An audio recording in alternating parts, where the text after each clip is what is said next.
Good afternoon student. Electrical electronics engineering material का lecture number 13 है ये। इस लेक्चर में हम आगे की चीज़ें पढ़ेंगे, मगर कल वाली चीज़ों को थोड़ा रिपीट करते हुए आगे की चीज़ों की तरफ चलेंगे। तो लेट्स स्टार्ट। कल प्रीवियस वाले लेक्चर में आप लोगों ने सेमीकंडक्टर्स के बारे में पढ़ना शुरू किया था कि सेमीकंडक्टर मटेरियल्स क्या होते हैं। आज उनके बारे में थोड़ी सा रिपीट करते हुए आगे की तरफ बढ़ेंगे, क्योंकि कल की वीडियो में शायद बहुत फास्ट हो गया था, जिससे थोड़ा स्लो पढ़ के हम उसको आगे बढ़ेंगे। सेमीकंडक्टर मटेरियल्स आपका पुराना पढ़ा हुआ चीज़ है, तो उसमें कुछ ज़्यादा चीज़ें बतानी को नहीं है, बस 2-3 चीज़ें आप मेरे ख्याल से ये मोस्टली चीज़ें आप लोग प्रीवियस में बताई गई होंगी, मगर एक 2-3 चीज़ें जैसे कि एनर्जी गैप वगैरह है, तो ये आपको थोड़ा सा बताना होगा कि एनर्जी गैप क्या है, ये कैसे होता है। तो ठीक है, सेमीकंडक्टर मटेरियल्स के बारे में स्टार्ट करते हैं। स्लाइड आपको दिख रही होगी सेमीकंडक्टर मटेरियल्स की। पुराना टॉपिक है, मैं ज़्यादा इसको डीप में नहीं पढ़ाऊँगी। ईजिली होता है थोड़ा मटेरियल्स के बारे में, ऐसे मटेरियल जो दोनों प्रॉपर्टीज़ रखते हैं कि जो कि आपका कंडक्टर की तरह भी काम कर लेते हैं और इंसुलेटर की तरह भी काम कर लेते हैं। तो उसी चीज़ को ऐसे मटेरियल जो आपके इंसुलेटर की तरह भी काम करें और कंडक्टर की तरह भी काम करें, वो आपके कहलाते हैं सेमीकंडक्टर मटेरियल्स। ठीक है, लाइन में भी यही लिखा हुआ है, लाइन को पढ़ ले रहे हैं पर semiconductor materials are the materials that initially can be conditionally to act as a good conductor and a good insulator। ये चीज़ आपको पता होगी और कौन कौन से मटेरियल सेमीकंडक्टर्स होते हैं, ये नॉलेज भी आपको होगा कि प्रीवियस एग्जाम में भी ये सेमीकंडक्टर मटेरियल्स आपका एनालॉग इलेक्ट्रॉनिक्स शायद आपने पढ़ी थी, शायद उसमें वो आपके इलेक्ट्रॉनिक्स का ही पार्ट होता है, तो इसमें होगा ही आपके। तो ये कार्बन, सिलिकॉन और जर्मेनियम, ये 3 थियरी सेमीकंडक्टर मटेरियल्स होते हैं। मोस्टली जो हम यूज़ करते हैं वो सिलिकॉन होते हैं। ये क्विक रिपीट में आपका कर देती हूँ। उसके बाद आप एक किसी भी मटेरियल को डिफाइन करने के लिए मैंने पहले भी कई बार बता चुकी हूँ कि किसी भी मटेरियल को डिफाइन करने के लिए हम 2 तरीके के स्ट्रक्चर अपनाते हैं। एक आपका होता है एटॉमिक स्ट्रक्चर और दूसरा होता है क्रिस्टल स्ट्रक्चर।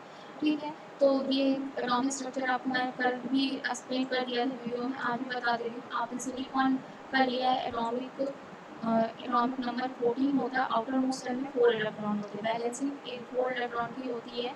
तो ये एटॉमिक कंस्ट्रक्शन के अनुसार कर दिया गया है। ठीक है, और इसके बाद इसी का क्रिस्टल स्ट्रक्चर जो होता है, फिजिकल स्ट्रक्चर होता है जो इमेजिनरी होता है, उसको मैं एक बार और आपको समझा दे रही हूँ कि कैसे ये क्रिस्टल स्ट्रक्चर बनाते हैं। तो एक बार आप इस चीज़ को फिर से देख लीजिए कि कैसे ये क्रिस्टल स्ट्रक्चर बनाते हैं, इस बारे में आपको बता दे रही हूँ कैसे बनाना है। स्लाइड को मैं आगे बढ़ा दे रही हूँ और इस चीज़ को क्लियर करते हुए यहाँ पर जो लिखा है वो चीज़ पढ़ दे रहे हैं। The main characteristic of the semiconductor material is that it has 4 electrons in its outermost outer और या वैलेंस ऑर्बिट्स। वैलेंस ऑर्बिट आपको पता ही होगा, वो ऑर्बिट जिसमें आउटर मोस्ट में जो ऑर्बिट्स आउटर में ऑर्बिट्स जो होते हैं वो वैलेंस शेल ऑर्बिट कहते हैं।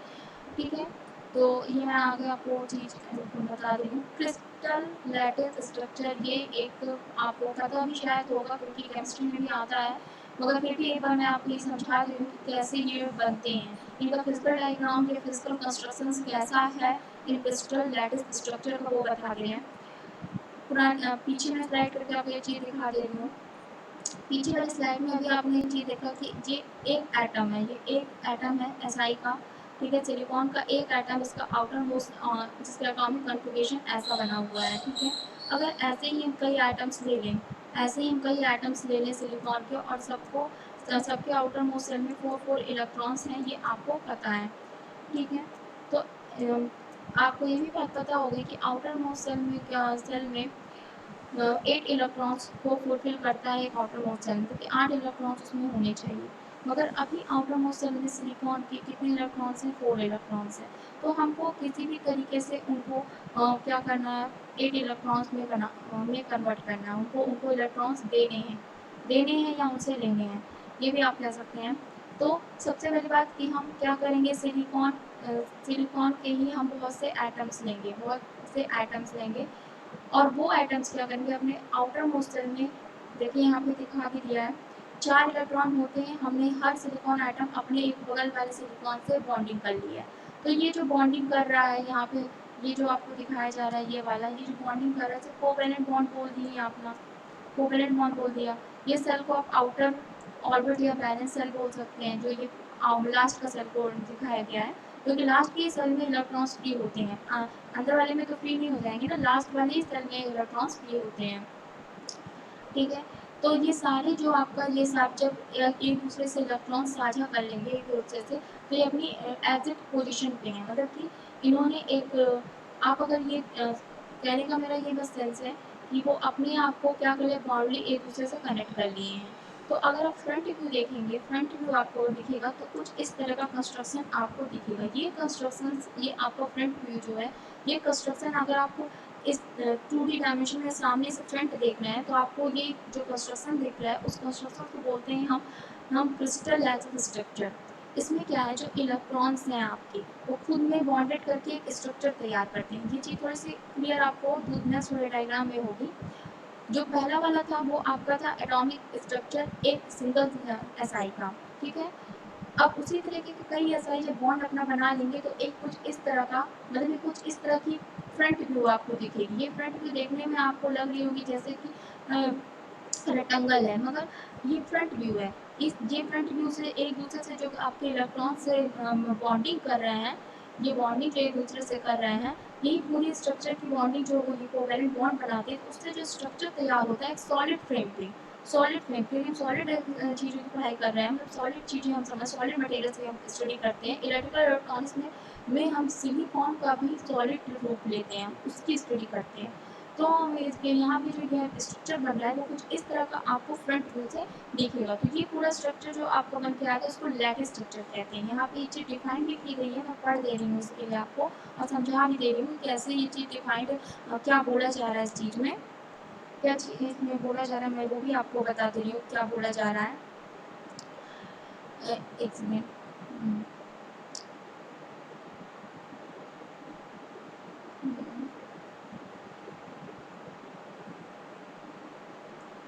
देखिए, इस जो ये लाइन लिखी हुई है, the unique capability of semiconductors atom is their ability to link together to form a physical structure called the lattice structure। मैंने आपको क्या बोला, एक एसआई का एटम ले लीजिए, एक सिंगल, वो कंस्ट्रक्शन जो कॉन्फ़िगरेशन आप निकालेंगे, दिखाएंगे उसको, एक एटम पे आप एटॉमिक कॉन्फ़िगरेशन दिखाएंगे, ठीक है। जब इसी तरह के एसआई के कई एटम्स एक साथ रख दिए जाएं, तो वो आपस में बॉन्डिंग कर लेते हैं, ठीक। वो ये एसआई की ये सेमीकंडक्टर मटेरियल्स की प्रॉपर्टीज में से है। ये आपस में बॉन्डिंग कर रहे हैं, आपस में बॉन्डिंग करके जो आपको फ्रंट व्यू दिखेगा, जो आपको फ्रंट व्यू दिखेगा, यहाँ पे जो आपको दिख रहा है ये फ्रंट व्यू, ये पूरा स्ट्रक्चर आपका क्या कराएगा, lattice crystal crystal lattice structure, ठीक है। तो ये एक व्यू जो आपको दिख रहा है, ये कैपेबिलिटी है किसकी, सेमीकंडक्टर मटेरियल्स की, जो आपस में बॉन्डिंग करते हैं और सॉलिड स्टेट में कुछ फिजिकल तरीके, फिजिकल स्ट्रक्चर हमको कुछ आप अगर देखेंगे उसका फिजिकल स्ट्रक्चर तो आपको यूँ दिखे, इस तरह का दिखेगा। मगर आप अगर इसकी बात करें एटॉमिक कन्फिग्रेशन की, अगर एक एटम की एटॉमिक कन्फिग्रेशन की आप बात करें तो वो आपको कुछ यूँ दिखेगी, ठीक है। तो ये दोनों डिफरेंस है कि ये फिजिकल स्ट्रक्चर है किसका, एसआई का, मतलब कि सिलिकॉन का। सिलिकॉन का मतलब क्या हो गया, सेमीकंडक्टर मटेरियल का, ठीक है। तो मेरे ख्याल से ये चीज़ मैं आपको क्लियर कर दी है कि क्रिस्टल लैटिस स्ट्रक्चर क्या चीज़ होती है। बहुत ढेर सारे एटम्स के आपस में बॉन्डिंग, बॉन्डिंग करने के बाद जो एक स्ट्रक्चर हमारे सामने, उनकी बॉन्डिंग से जो स्ट्रक्चर डेवलप होकर हमारे सामने आता है, जिसको हम एक इमेजनरी तौर पे देख, किसी शेप में देख सकते हैं, वो हम बोलते हैं उसको क्रिस्टल लैटिस स्ट्रक्चर। सेकेंड चीज़, सेकेंड लाइन में मैं आपको बता दे रही हूँ इसमें क्या है। सेकेंड लाइन में लिखा है द एटम लिंक टुगेदर, ये लिखा हुआ है the atom link together with one and another sharing their outer electrons। Outermost shell के जो इलेक्ट्रॉन्स हैं उसकी शेयरिंग एक दूसरे से की गई है यहाँ पे। तो यहाँ पे जब हम शेयर करते हैं जैसे इलेक्ट्रॉन को और ये एक दूसरे के साथ, तो इसके साथ जो ये बॉन्ड बना रहे हैं वो बना रहे हैं कोवेलेंट बॉन्ड। तो ये आपका लैटिक्स क्रिस्टल लैटिस स्ट्रक्चर्स बताया। इसी को मैं आपको एक एटम, मतलब एसआई के एटम से जो स्ट्रक्चर तैयार हो रहे हैं पर्टिकुलर से, उसको बताया जा रहा है। देखिए ये जो एटम है आपको, ये एसआई है, ठीक है। एसआई को सिलिकॉन एटम को हमने ले लिया है। इसके बाद ये भी है SI और ये भी SI है और ये भी SI है और ये भी SI है। पिछले स्ट्रक्चर को फिगर में आप देखिएगा, यहाँ पे ये वाला, एक मिनट क्लियर करके स्ट्रक्चर को बता देते हैं क्या हो रहा है। हम्म, हम्म।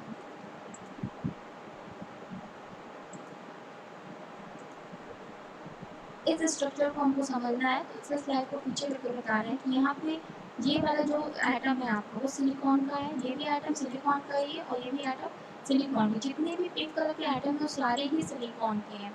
स्ट्रक्चर कैसे काम कर रहा है, कैसे आपको दिखेगा, यहाँ पे आप देखिए ये SI का आइटम, ये आपस में कोवैलेंट बॉन्ड बना रहे हैं। उसी चीज़ को यहाँ पे क्या किया गया है, दिखाया गया है। ये SI अपने पास के SI के साथ जो बॉन्डिंग यहाँ पे बना रहा है कोवैलेंट बॉन्ड की, वो एक लाइन के थ्रू आपको दिखाई गई है, और यहाँ पे भी ये दूसरे वाले SI के साथ जो बॉन्डिंग दिखा रहा है वो भी कोवैलेंट बॉन्ड के थ्रू दिखाई गई है। ये सारे कोवैलेंट बॉन्ड के थ्रू जो लाइनिंग के थ्रू दिखाया गया वो कोवैलेंट बॉन्ड दिखाया गया।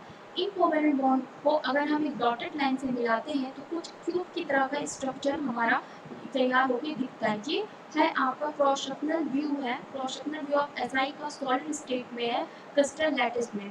ठीक है, क्रिस्टल लैटिस स्ट्रक्चर का ये क्रॉस सेक्शन व्यू है, जो एक एटम से कैसे वो अपने एक इमेजिनरी जो फिजिकल स्ट्रक्चर होता है वो कैसे हमको दिखता है वो यहाँ पे शो किया गया है। इस तरह का इमेजिनरी क्रिस्टल क्यूब हमको बनता हुआ इस SI से हमको दिखता है। तो ये आपका क्या था, क्रिस्टल स्ट्रक्चर था, जिसका डायग्राम ये था कि इस तरह की इमेजिनरी एक फिगर जो बनती है उनसे वो दिखाई गई थी। इसके बाद नेक्स्ट आपको चीज़ मुझे बताना है, वो ये चीज़ बताना है कि हमेशा ये पढ़ा जाता है कि जो सेमीकंडक्टर मटेरियल्स हैं वो इंसुलेटर और कंडक्टर दोनों की तरह काम करते हैं। तो कब ये इंसुलेटर की तरह वर्क करते हैं और कब ये कंडक्टर की तरह वर्क करते हैं, पहले ये जानना बहुत इम्पॉर्टेंट है कि दोनों किस कब इंसुलेटर की तरह काम करेंगे और कब कंडक्टर की तरह। जब जब क्या होगा आपका SI जब आपका सेमीकंडक्टर मटेरियल प्योर होगा, मतलब कि इनट्रांजिटिव होगा, एक भी इम्प्योरिटी उसके साथ नहीं होगी। कहने का क्या मतलब है, कहने का ये सेंस है, एकदम पीछे फिगर में हम आपको लेके जा रहे हैं, इस फिगर को आप देखिएगा। एक बार क्लियर करके वो आपको बता दे रहे हैं क्या क्या आपसे कहा जा रहा है, बताया जा रहा है आपको। ये चीज़ आपको समझाई जा रही है कि कब, ये चीज़ आपको समझाई जा रही है कि सेमीकंडक्टर कैन बी इंसुलेटर, कब वो इंसुलेटर की तरह वर्क करेंगे। ठीक है, ये सारे पॉइंट को बताने से पहले फिगर को मैं आपको बता दे रही हूँ कि इन सारे पॉइंट को बताने से पहले फिगर में देख लीजिए, सब चीज़ें क्लियर हो जाएंगी। सेमीकंडक्टर मटेरियल इंसुलेटर की तरह कब वर्क करते हैं, जब वो प्योर स्टेट में होते हैं। यहाँ पे ये चीज़ लिखी हुई हुई है, लिखा है if the material is pure semiconductor material like insulator, material like silicon, ठीक है, सिलिकॉन जर्मेनियम, ये आपके प्योर स्टेट की सेमीकंडक्टर मटेरियल्स है। Silicon the crystal lattice structure from an excellent insulator since all the atoms are bonded to another and are not free electron to flow current। ठीक है, अब इस पूरी line का मतलब क्या समझ में आए बताते हैं। फिगर में चलते हैं, फिगर से एक्सप्लेन कर देते हैं कि इस चीज का मतलब क्या है आपका। सेमीकंडक्टर मटेरियल इंसुलेटर की तरह वर्क करता है, फिगर से एक्सप्लेन कर रहे हैं। फर्स्ट लाइन आपकी जो बोली थी, फर्स्ट लाइन में ये बोला गया है कि कोई भी इलेक्ट्रॉन्स फ्री नहीं होते हैं। आप इस फिगर में देखिए, इस फिगर को कंसीडर करिए, यहाँ पे जो भी इलेक्ट्रॉन्स थे आपस में बॉन्डिंग कर रहे हैं दूसरे एटम के साथ, सब अपने आउटर मोस्ट सेल में 8 इलेक्ट्रॉन को फुलफिल कर रहे हैं। जब ये अपने आउटर मोस्ट सेल में सारे इलेक्ट्रॉन्स को फुलफिल करें तो हमारे पास कोई भी इलेक्ट्रॉन्स एक्स्ट्रा नहीं जिसको हम क्या करें, जिसकी वजह से हम इलेक्ट्रॉन को फ्लो करा सकें। तो इसका क्या कहने का मतलब कहने के होगा कि जब कोई सेमीकंडक्टर मटेरियल प्योर स्टेट में होता है और उसके सारे इलेक्ट्रॉन्स बॉन्डेड होते हैं तो वो एक इंसुलेटर की तरह वर्क करता है। बस इतनी चीज़ आपको समझानी थी। सेमीकंडक्टर मटेरियल कब इंसुलेटर की तरह वर्क करेगा, जब वो प्योर स्टेट में होगा और उसके एक भी इलेक्ट्रॉन्स फ्री नहीं होंगे। ठीक है, अब इसी चीज़ को अब यहीं पर अगर हमें इनको यहाँ पे अगर हम इलेक्ट्रिसिटी को फ्लो कराना चाहते हैं तो बस हमारे पास दो तरीके होंगे। एक, या तो हम थर्मल एनर्जी बढ़ाएं, मतलब कि हमको उसको हम हीट प्रोवाइड कराएं जिससे कि इलेक्ट्रॉन्स क्या करें, अपने आप को एक्साइट कर लें और अपने आप को अपनी पोजीशन से छोड़ दें। जैसे ही जब हम हीट प्रोवाइड कराते हैं तो आपने ये भी चीज़ पढ़ी होगी प्रीवियस ईयर सेम में कि इलेक्ट्रॉन्स सेमीकंडक्टर मटेरियल एक ऐसा मटेरियल है जो चार्ज कैरियर्स पे वर्क करता है, मतलब कि होल्स और इलेक्ट्रॉन्स पे वर्क करता है। तो यहाँ पे अब ये कॉन्सेप्ट यहाँ पे आया जब इंसुलेटर की तरह ये वर्क करते हैं, मगर उस कंडीशन पर भी हम इसको कंडक्टर की तरह वर्क करा सकते हैं। फर्दर का जब हम क्या करें, उसको थर्मल एनर्जी प्रोवाइड कराएं। ठीक है, थर्मल एनर्जी प्रोवाइड कराने का मतलब ये हो गया कि अगर मैं यहाँ से सप्लाई दे दूँ इनको, सप्लाई दे दूँ या मैं इसको क्या करूँ कि इस मटेरियल को मैं हीट प्रोवाइड करा दूँ, ठीक है, हीट प्रोवाइड करा दूँ, तो क्या होगा, इसके जो इलेक्ट्रॉन्स होंगे, ठीक है, इसके जो इलेक्ट्रॉन्स होंगे, ये सारे इलेक्ट्रॉन जो एक कोवेलेंट बॉन्ड बनाने के पहले जो इलेक्ट्रॉन्स, इसके जो इलेक्ट्रॉन्स होंगे, वो सारे इलेक्ट्रॉन क्या करेंगे, थर्मल एनर्जी की वजह से अपने आप को एक्साइट कर देंगे। एक्साइट स्टेट में आएंगे मतलब खुद इतने ज़्यादा एक्साइटेड होंगे कि अपनी पोजीशन को वो छोड़ देंगे। जैसे ही वो अपनी पोजीशन को छोड़ेंगे तो उस जगह पे क्रिएट हो जाता है एक और फिनोमेना हमारे सामने आती है, वहाँ पे होल्स का, वहाँ पे क्रिएशन होल्स का हो जाता है। तो अब ये होल का फिनोमेना डेवलप कहाँ से हो गया, ये आपको समझ में आया होगा कि जब हम एक सेमीकंडक्टर मटेरियल को जिसके इलेक्ट्रॉन्स फ्री नहीं है उसको हम इंसुलेटर की तरह वर्क करा रहे हैं, वर्क करता है। अगर हम उसको कंडक्टिंग स्टेट में लाना चाहते हैं तो उसको हमको थर्मल एनर्जी देनी ही होगी, करंट को प्रोवाइड कराना के लिए हमें उसे वहाँ के इलेक्ट्रॉन को एक्साइट करना ही होगा। जैसे ही इलेक्ट्रॉन एक्साइट करेंगे, एनर्जी प्रोवाइड कराएंगे, इलेक्ट्रॉन अपनी पोजीशन को छोड़ देंगे। जैसे ही वो अपने पोजीशन को छोड़ेंगे, वहाँ पे एक और चीज़ डेवलप हो जाएगी, वो मान लीजिए इलेक्ट्रॉन अपने पोजीशन को छोड़ता है तो इसकी जगह पे एक होल क्रिएट हो जाएगा। ठीक है, तो ये फिनोमेना चार्ज कैरियर्स का कहलाता है, जहाँ पे इलेक्ट्रॉन्स और होल दोनों वर्क करते हैं, और ये सबसे अलग एक फिनोमेना डेवलप हुआ जो आपको सेमीकंडक्टर्स में देखा जाता है। अब मैंने आपको ये चीज़ बता दी कि इंसुलेटर्स क्यों है और तो इंसुलेटर को हम कंडक्टर में बदलेंगे कैसे, बाय प्रोवाइडिंग थर्मल एनर्जी। ठीक है, और एक और फिनोमेना जो इंसुलेटर को जो सेमीकंडक्टर को कंडक्टर में बदलता है वो होता है इम्प्योरिटी। पहले आप इंसुलेटर को आप समझा दिए, अब एक चीज़ और आपको यहाँ पे क्लियर कर देते हैं। मेरे ख्याल से इंसुलेटर नहीं आपको दिक्कत होगी कि सेमीकंडक्टर कब इंसुलेटर की तरह वर्क करते हैं। ठीक है, इसकी सेकंड लाइन में अब यहाँ वाली लाइन को आप देख लीजिए, यहाँ पे लिखा हुआ है the good insulating semiconductor material is refer to as a intransitive. आपने ये पढ़ रखा होगा पिछले प्रीवियस में कि सेमीकंडक्टर्स मटेरियल जो होते हैं वो दो टाइप्स के होते हैं, इंट्रांसिटिव और एक और होता है आपका एक इंट्रांसिटिव आता है और एक्सट्रांसिटिव कहलाता है।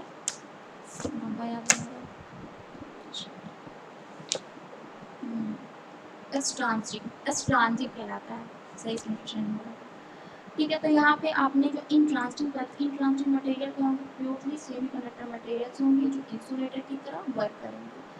ठीक है, क्यों वर्क करेंगे, क्योंकि वहाँ पे सारे इलेक्ट्रॉन्स बॉन्डेड होंगे, कोई भी इलेक्ट्रॉन्स फ्री नहीं होगा।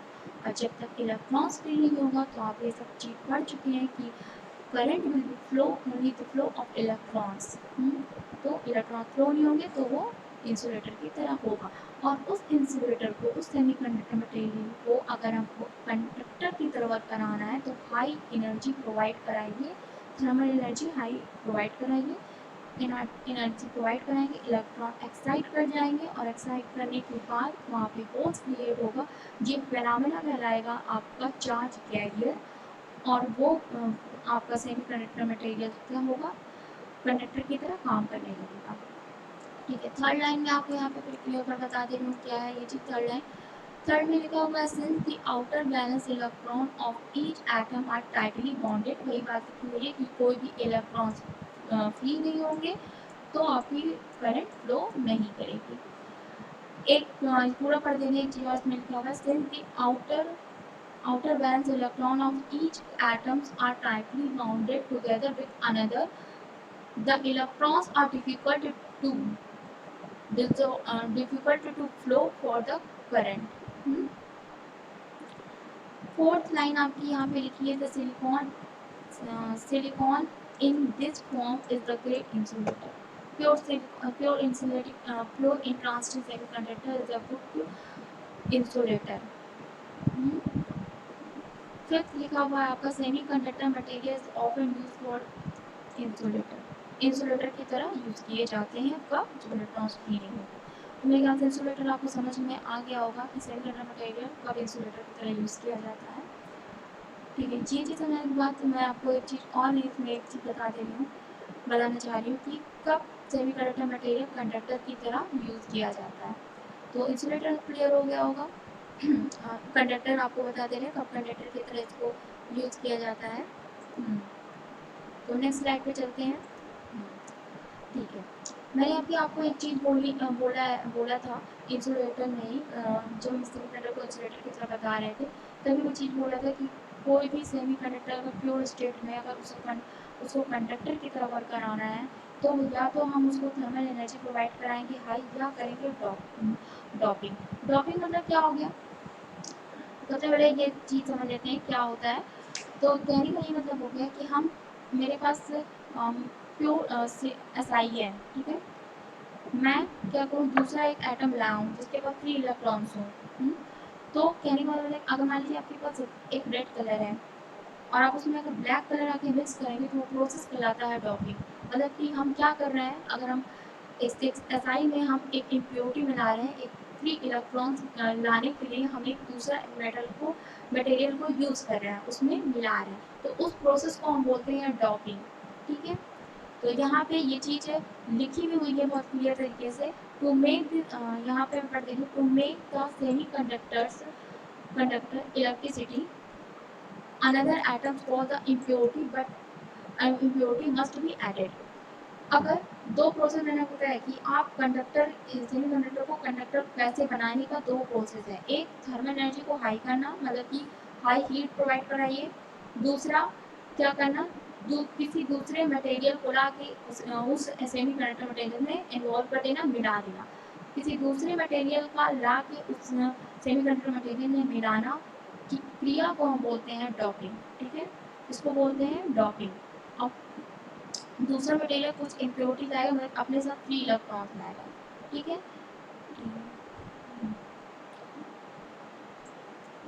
यहाँ पे लिखा भी है इम्प्योरिटीज आर डिफरेंट एलिमेंट्स। कोई भी एलिमेंट्स हो सकता है जैसे कि बोरान, आर्सेनिक, ठीक है, इंडियम आयन, इंडेनियम आयन बोलते हैं उसको। तो ये इम्प्योरिटीज जो एसआई के साथ या जेनियम के साथ मिलाई जाती हैं, और ये इम्प्योरिटी जब इनके साथ मिलाई जाती हैं तो इनके पास फ्री इलेक्ट्रॉन्स होती है। किसके पास होते हैं, किसके पास फ्री इलेक्ट्रॉन्स होते हैं, इम्प्योरिटीज के पास फ्री इलेक्ट्रॉन्स होते हैं। तो ये प्रोसेस मिलाने के प्रोसेस को हम बोलते हैं डॉपिंग। ठीक है, थर्ड चीज यहाँ पर वही चीज मैं आपको यहाँ पे लिखा भी है, this process is called the doping. ठीक, अच्छा वर्क कैसे आएगा मैं बता रही हूँ आपको। एक फिगर को थोड़ा सा ध्यान से देखिए, यहाँ पे लिखा हुआ है हेडिंग में semi conductor can be conductor. ठीक, फिगर को ध्यान से देखिए, फिगर में आपको सब कुछ ठीक लग रहा है। यहाँ पे एक चेंजेस आ रहा है एस का, आर्सेनिक यहाँ पे आया है। इसी फिगर को बहुत ध्यान से देखिए, फिर मैं आपको स्लाइड चेंज करके एक चीज़ दिखा रही हूँ। जैसे जब हम इंसुलेटर पढ़ रहे थे, इंसुलेटर जब हम लोग पढ़ रहे थे तो उसमें देखिए कहीं भी इम्प्योरिटी नहीं है। पूरी फिगर में देखिए कहीं भी इम्प्योरिटी नहीं है, सारे एटम एसआई के ही हैं।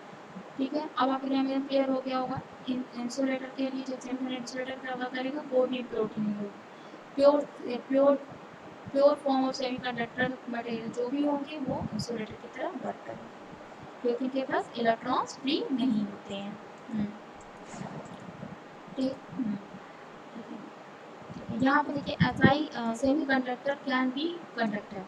फिगर में आपको यहाँ पे इम्प्योरिटी जो दिख रही है वो एसआई की है, ठीक है, आर्सेनिक की।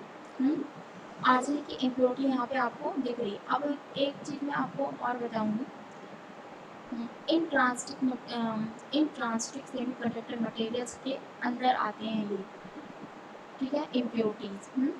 तो कब वो कौन से मटेरियल होंगे जो आपको इलेक्ट्रॉन्स अपने पास फ्री रखते हैं इम्प्योरिटी में, और कौन से मटेरियल होंगे जिनको इलेक्ट्रॉन्स आपके प्योर सब्सटेंस मतलब कि एसआई से चाहिए होंगे, उसके अकॉर्डिंग हम डिफाइन करेंगे कि एन टाइप सेमीकंडक्टर मटेरियल है या पी टाइप। ठीक है, पहले तो हम इसको क्लियर कर लेते हैं कंडक्टर की तरह वर्क कैसे करेंगे। बहुत सिंपल है भाई, जैसे कि इनके पास फ्री इलेक्ट्रॉन्स होंगे तो इलेक्ट्रॉन जब फ्री होंगे तो इलेक्ट्रॉन मूव करेंगे। एकदम सिंपल फिनोमेना है, मूव करेंगे, मगर फिर भी मैं आपको यहाँ पे बता दे रही हूँ कैसे ये चीज़ वर्क करेगी। तो क्लियर कर देते हैं थोड़ा।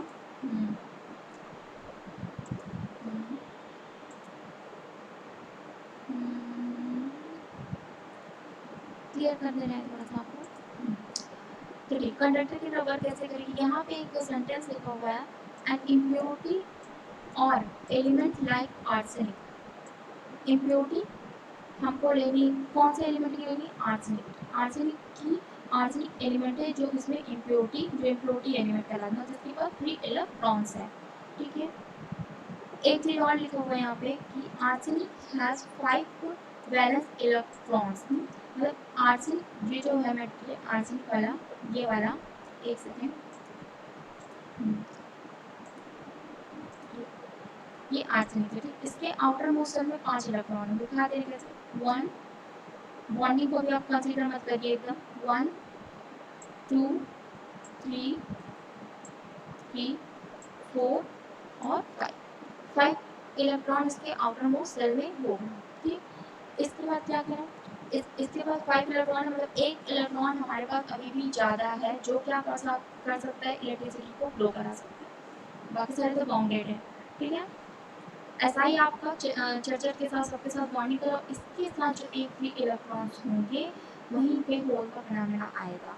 ठीक है, तो यहाँ पे मैं आपको दिखा दे रही हूँ, an impurity of the element, first line में जो आपके लिखा है मैं पढ़ रही हूँ, an impurity of an impurity और element like arsenic, outermost shell में कितने इलेक्ट्रॉन, 5। ठीक है, 5 वाला चीज मैंने आपको बता दी।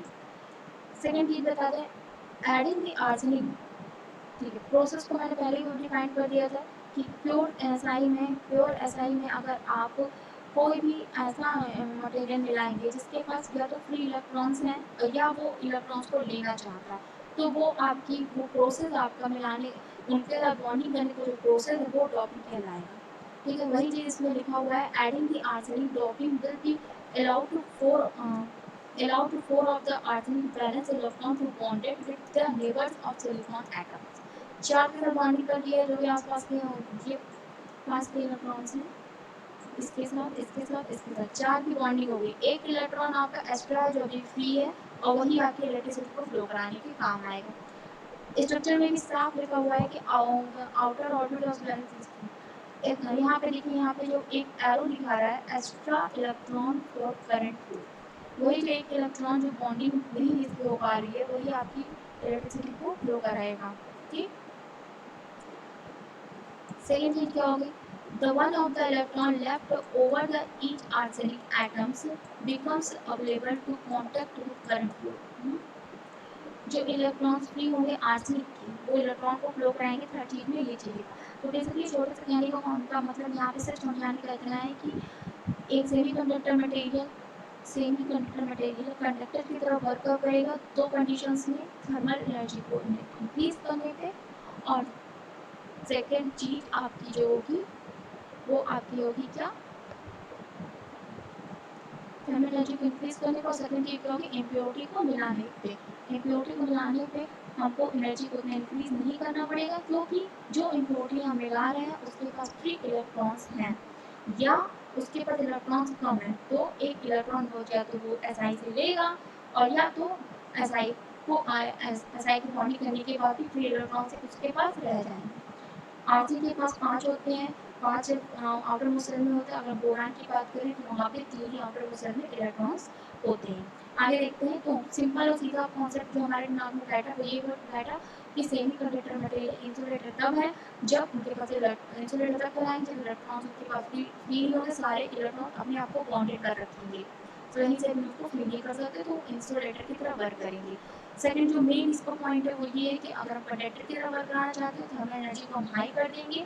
अगर हम करंट को हाई कर देंगे तो क्या हो, एनर्जी को हम थर्मल एनर्जी देकर अगर हम उसको हम हाई कर देंगे तो इलेक्ट्रॉन एक्साइटेड स्टेट में आएंगे, खुद को मूव करेंगे तो अपनी जगह पे होल क्रिएट करेंगे। ये फिनोमेना कैरी चार्ज कैरियर यहाँ से डेवलप होकर आता है और इन्हीं दो फिनोमेना पे पी एन टाइप के आपके सेमीकंडक्टर्स वर्क करते हैं। सेकंड इसी की चीज़ में कंडक्टिव ट्रबल करा तो एक इम्प्योरिटी बना दी, मतलब एक ऐसा एलिमेंट ला के मटेरियल ला के वहाँ पे रख देंगे जिसके पास एक इलेक्ट्रॉन या तो फ्री हो या तो एक इलेक्ट्रॉन को अपने पास लाना चाहता हो। ठीक है, तो ये पूरा फिनोमेना कंडक्टर का हो गया कि सेमीकंडक्टर का कंडक्टर की तरह वर्क करें और इंसुलेटर की तरह। ठीक है, ये यहाँ पे पिछले वाले में आपने आज में देखा था जहाँ पे 5 इलेक्ट्रॉन्स थे और यहाँ पे आप बोरान देख रहे हैं जहाँ पे आपको 3 इलेक्ट्रॉन्स फ्री मिलेंगे। 3 इलेक्ट्रॉन्स आपके रहेंगे और 1 इलेक्ट्रॉन्स आप कैसे लेंगे, एसआई से लेंगे, और एसआई से जब वो इलेक्ट्रॉन लेंगे तो वो आप इलेक्ट्रॉन्स लेंगे और होल को डेवलप वहाँ पे कर देंगे। कैसे, देखिए यहाँ पे समझाते हैं आपको। यहाँ पे लिखा हुआ है, पहले जो लाइन लिखी है उसको समझने की कोशिश करते हैं। यहाँ पे लिखा है you can also dot the semiconductors materials with, एक सेकंड, अब इसको समझने की कोशिश करते हैं, क्लियर हो जाएगा तो समझ में आएगा। लिखा है यहाँ पे you can also dot a semiconductor material with an atom such as boron, ठीक है, that has only 3 balanced electron। अब देखिए मैंने आपसे कहा कि जो आपका कंडक्टर बना, ये जो आप पढ़ रहे हैं तो इंट्रांजिटिक सेमीकंडक्टर्स पढ़ रहे हैं। इंट्रांजिटिक क्यों, क्योंकि यहाँ पे आप क्या कर रहे हैं, यहाँ पे आप इम्प्योरिटी को मिक्स कर रहे हैं, तो इंट्रांजिटिक आप सेमीकंडक्टर पढ़ रहे हैं। जहाँ पे इम्प्योरिटी नहीं होती, प्योर होता है, इंट्रांजिटिक कहलाता है सेमीकंडक्टर। आपने भी पढ़ रखा होगा प्रीवियस में कि इंट्रांजिटिक सेमीकंडक्टर्स में आपके पास क्या होता है, पी टाइप और एन टाइप दो होते हैं। ठीक है, कौन से पी होंगे कौन से नहीं तो मैं बाद में आपको क्लियर कर दूंगी, मगर पी टाइप और एन टाइप में कौन सा होल का फिनोमेना को फॉलो करेगा, कौन सा इलेक्ट्रॉन के फिनोमेना को फॉलो करेगा, ये भी आगे आपको भी बताया जाएगा। तो हम ये आपको बताते रहे आगे, इस चीज़ को आप लोग समझ लिया कि यहाँ पे जो इम्प्योरिटी ली जा रही है वो बोरान की ली जा रही है, और यहाँ पे जो आउटर मोस्ट सेल में बोरान के पास जो इलेक्ट्रॉन होते हैं वो 3 ही होते हैं। और आप ये बात बहुत अच्छे जानते हैं कि एसआई अपने सारे आउटर मोस्ट इलेक्ट्रॉन को कस के बाउंडेड कर रखता है। अब वो खुद को तभी निकालेगा जब वहाँ पे एनर्जी हाई आएगी। हाई एनर्जी जैसे ही आएगी इलेक्ट्रॉन फ्लो करेगा, खुद पे होल क्रिएट करती है, यहाँ पे होल का फिनोमेना वर्क करना शुरू करेगा। ठीक है, अब यहाँ पे इसी मैंने आपको बता दी है, सेकंड स्टेप में आपको बता देती हूँ। the 3 electrons in the outer orbit, यहाँ पे लिखा हुआ है the 3 electrons in the outer orbit from the covalent bond with its neighbors semiconductor atoms before, but one atom is missing from the bond। एक एटम जो है वो bond नहीं बना पा रहा है, और वही जो नहीं बना पा रहा है वो होल से साथ होल वहाँ पे क्रिएट हो रहा है इस वजह से। यहाँ पे चीज लिखा है this place where the fourth electron should be referred as a hole. ठीक है, मतलब कि अब वहाँ पे जो सेमी जो एसआई आपका है, एसआई सिलिकॉन जो आपका है वो 4 से एकदम टाइटली बाउंडेड है, अपने आप को दूसरे के साथ बॉन्ड करने के लिए फ्री किया हुआ है। तो अपने आप को जब उसने बॉन्ड करने के लिए फ्री किया तो वहीं पे फोर्स फिनोमेना को क्रिएट किया है। फोर्स फिनोमेना की क्रिएशन यहाँ पे हुई है। तो यहाँ पे जब ये 3 इसके पास इलेक्ट्रॉन थे, एक के साथ एक यहाँ पे इलेक्ट्रॉन्स की क्या हो गई, कमी। तो यहाँ कमी होगा तो यहाँ पे होल जनरेट किया, और ये फिनोमेना ही आपका चार्ज कैरियर में आ जाता है। ठीक है, अब इसमें से होगा क्या, the holes assume the positive charge so it can be attract electron from some other sources। अच्छा, अब आपको ये चीज़ और क्लियर कर देते हैं कि होल के पास पॉजिटिवली चार्ज होते हैं होल, इलेक्ट्रॉन निगेटिवली चार्ज होता है। तो जब भी आप उस मटेरियल को आप मान लीजिए बैटरी सोर्स से कनेक्ट करते हैं, ठीक है, तो अगर वहाँ पे होल का फिनोमेना वर्क कर रहा है तो होल आपका निगेटिव टर्मिनल के साथ क्या करेगा, अपने आप को वर्क कराएगा। तो वही चीज़ बताई जा रही है कि जो होल्स होंगे आपके पॉजिटिव चार्ज के होते हैं, और ये अट्रैक्ट होते हैं किसके तरफ, attract the electron from the some other sources. जो अदर सोर्स के इलेक्ट्रॉन्स होंगे उनके साथ ही अट्रैक्ट कर जाएंगे, और इसी बार ये चीज़ें होती रहेंगी। होल्स क्रिएट होगा, इलेक्ट्रॉन अट्रैक्ट होगा, फिर होल्स क्रिएट होगा, फिर इलेक्ट्रॉन मूव करेंगे, होल्स क्रिएट होगा। ये फिनोमेना आपका वर्क करता जाएगा डॉपिंग के प्रोसेस में। ठीक है, अच्छा, अब जो आप पढ़ेंगे आगे पी टाइप और एन टाइप में, वहाँ पे ये फिनोमेना बहुत क्लियर हो जाएगा कि कब कौन से टाइप में इलेक्ट्रॉन इलेक्ट्रिसिटी को फ्लो कराता है, कौन से टाइप में होल्स इलेक्ट्रिसिटी को फ्लो कराते हैं। तो जो लास्ट वाली लाइन है आपको वहीं पर क्लियर होगी, The holes becomes a type of current carrier like the electron support current flow। ठीक, ये लाइन जो है आपको वहीं पे ज़्यादा क्लियर होगी जब आप एन टाइप और पी टाइप में जाएंगे। तो आगे मैं आपको जो बताना है, एक ये टॉपिक आपको मुझे बताना है कि रेजिस्टेंस इफेक्ट ऑफ डॉपिंग। ठीक है, ये एक टॉपिक और इसके बाद मैं बहुत क्लियर तरीके से आपको बता दूंगी कि